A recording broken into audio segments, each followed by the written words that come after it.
coup, moi, c'est Keita Souleymane. Je suis né en 2005. J'ai 18 ans. Là, je suis actuellement à Boulogne-sur-Mer, dans le Nord, pas très loin de Lille. Et du coup, je joue milieu de terrain.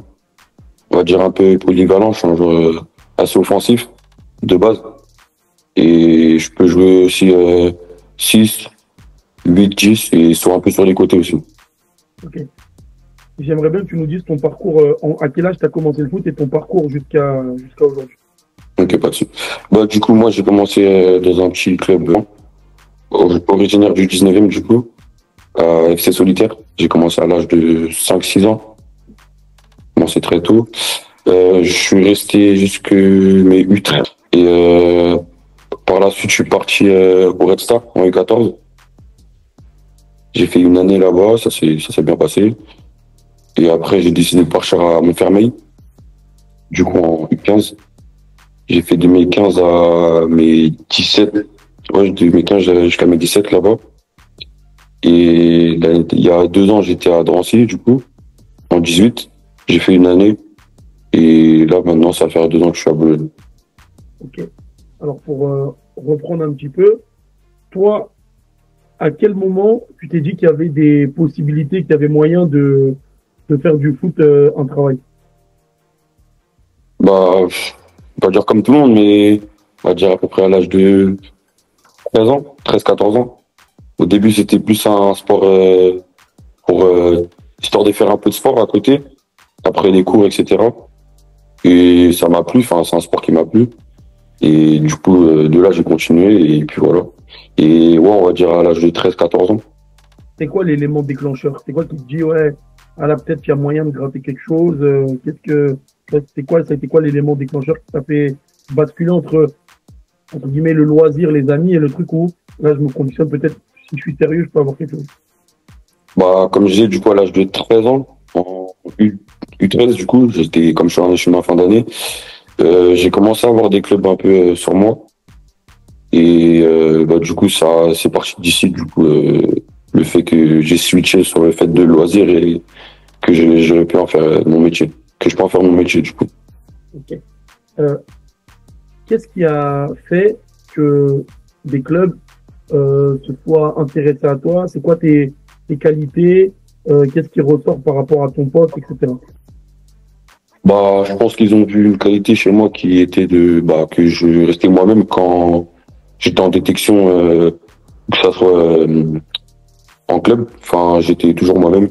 J'étais un joueur qui aimait bien toucher le ballon. Je suis un joueur, on va dire, qui n'a pas eu trop besoin de travailler pour avoir, entre guillemets, ce talent-là. Enfin, de savoir jouer au foot.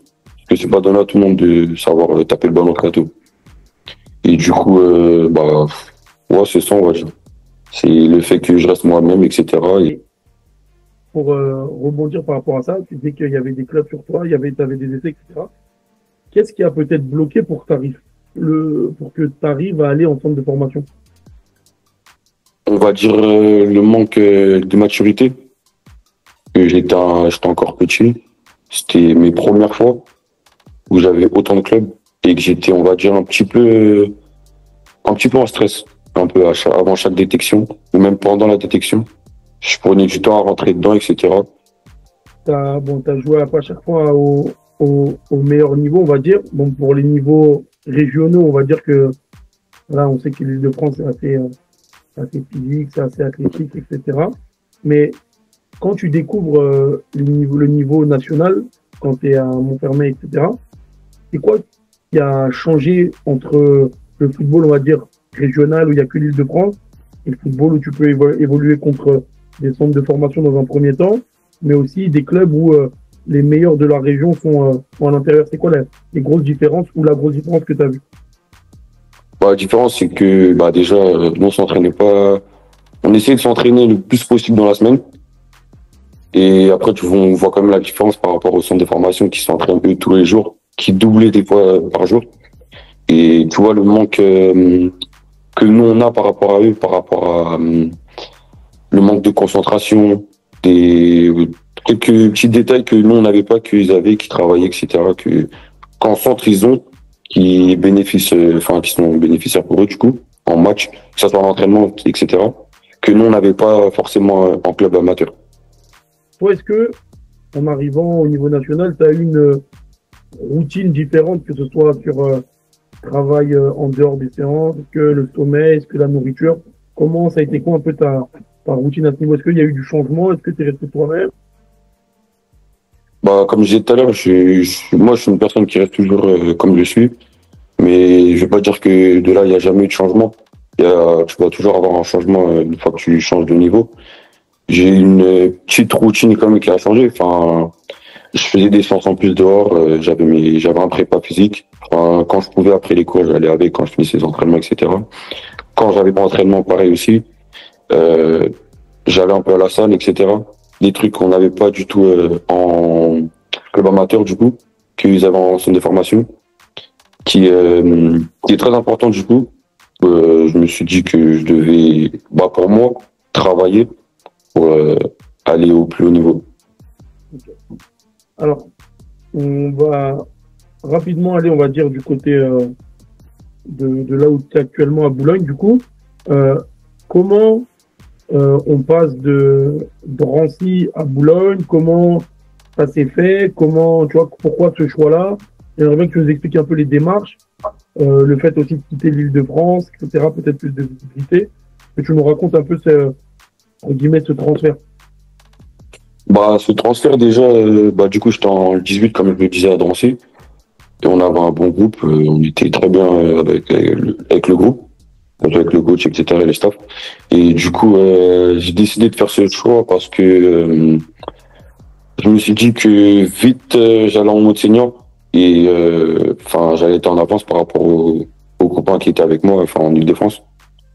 Et que, enfin, j'allais être en avance, entre guillemets, par rapport aux autres. Donc, j'ai décidé de pas faire l'année 19, qui est un choix personnel. Il y en a qui auraient préféré jouer en 19, mais moi, j'ai préféré aller en senior. La différence la plus marquante entre le monde jeune et le monde senior? Je dirais physiquement. Ça n'a rien à voir parce que tu joues contre des pères de famille, contre des gens qui ont peut-être 5-6 ans d'années en senior. Et toi, quand tu arrives à ta première année, bah, t'es un nouveau-né, quoi. Enfin, c'est deux mondes vraiment différents. On le disait avant d'arriver, mais je ne pensais pas ce monde d'écart entre on va dire entre 19, 18 et le monde senior.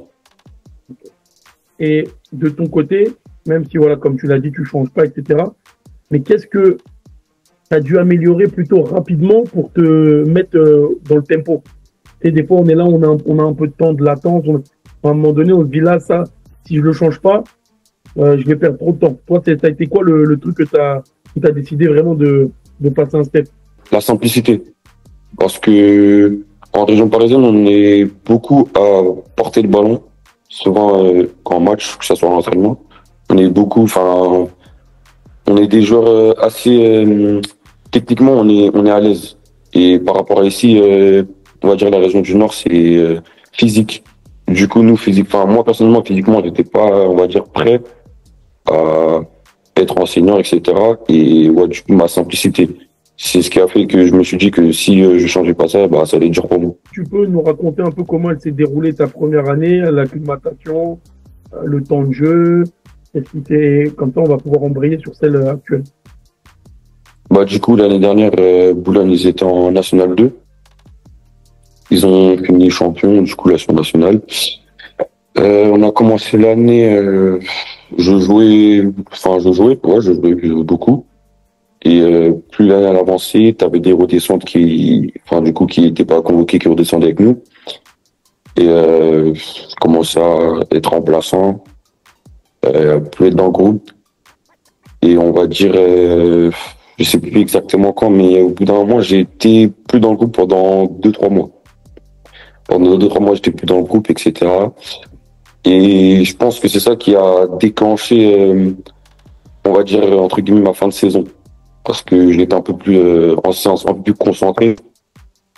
Parce que de base, quand on est en séance, on n'a pas cette concentration enfin, sur long terme. Mais je pense que peut-être, on va dire, entre guillemets, ce placard, il m'a réveillé un peu.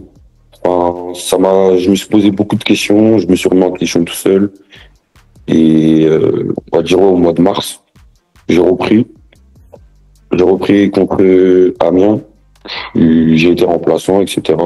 Passe D. Et de là, le coach il a commencé à aimer comment je joue parce que j'étais un peu plus simple, comme je le disais.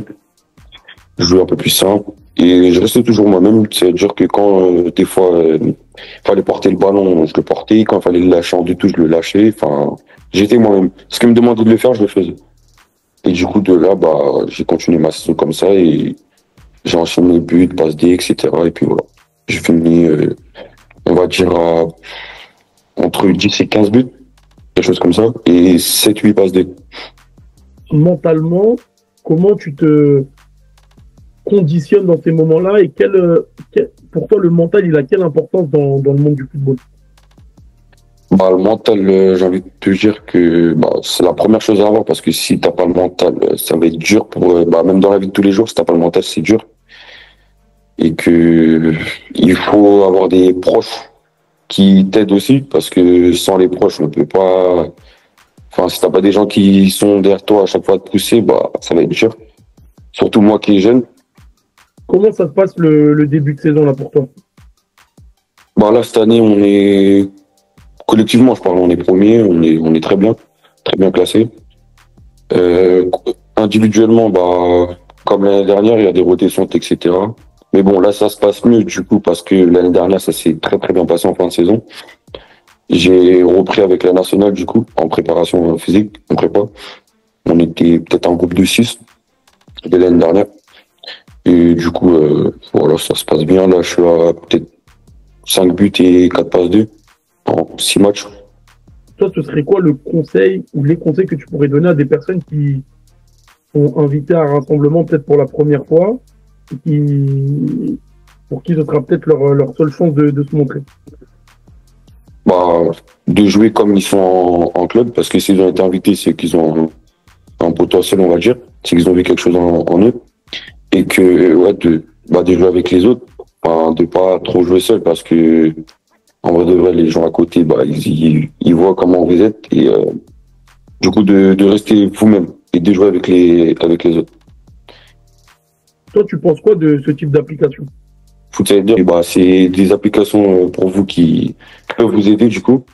Faut jamais se dire que c'est une application et que vous allez jamais être vu, du coup.